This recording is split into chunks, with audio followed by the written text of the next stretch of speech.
আসসালামু আলাইকুম। কাছে এবং দূরে যে যেখানে আছেন সবাইকে অনেক অনেক শুভেচ্ছা জানিয়ে শুরু করছি আমার আজকের ভিডিও। আজকে বানাবো চেপা শুটকি ভর্তা। তো মাংস খেতে খেতে তো সবার একটা বিরক্তি চলে এসেছে। আজকে যেহেতু ৪-৫ দিন হয়ে গিয়েছে কোরবানি ঈদ হয়েছে, তো সবার ঘরে ঘরে মাংস। তো সবাই তো মাংস খাচ্ছে। আর খেতে খেতে একটা বিরক্তি যেহেতু চলে এসেছে, ভাবলাম যে একটু চেপা শুটকি ভর্তা করে নিই, যেহেতু ভাত খেতে চাচ্ছে না সবাই মাংস দিয়ে। তাই আর কি কিছু শুটকি ভর্তা করার জন্য প্রস্তুতি নিয়ে নিলাম। প্রথমেই আমি মরিচগুলো ভেজে নিলাম মুচমুচে করে। চেপা শুটকি ভর্তা খেতে তো ভীষণ ভালো লাগে। আমি মাছগুলো কেটে ধুয়ে পরিষ্কার করে নিয়েছি।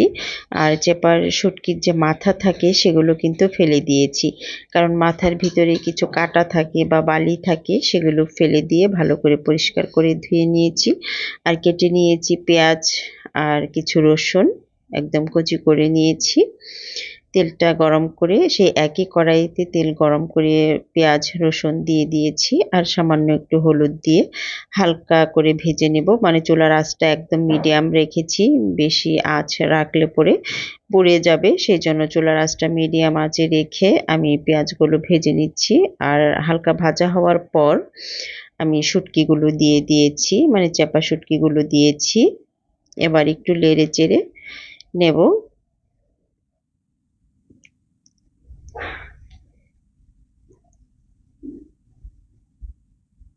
এবার ঢাকনা দিয়ে ৫ মিনিটের মতো সেদ্ধ করে নেব।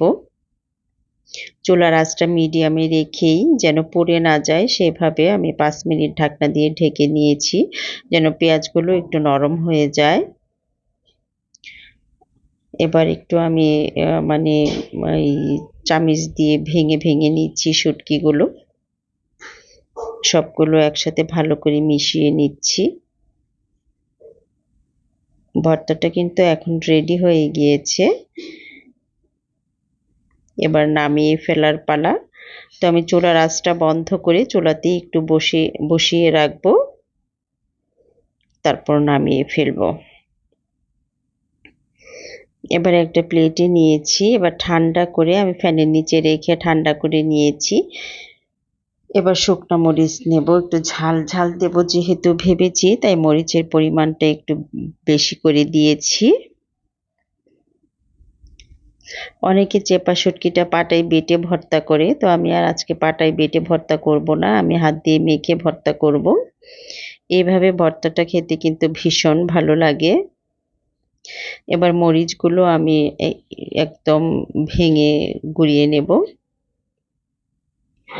এবার সবগুলো একসাথে ভালো করে মেখে নিতে হবে।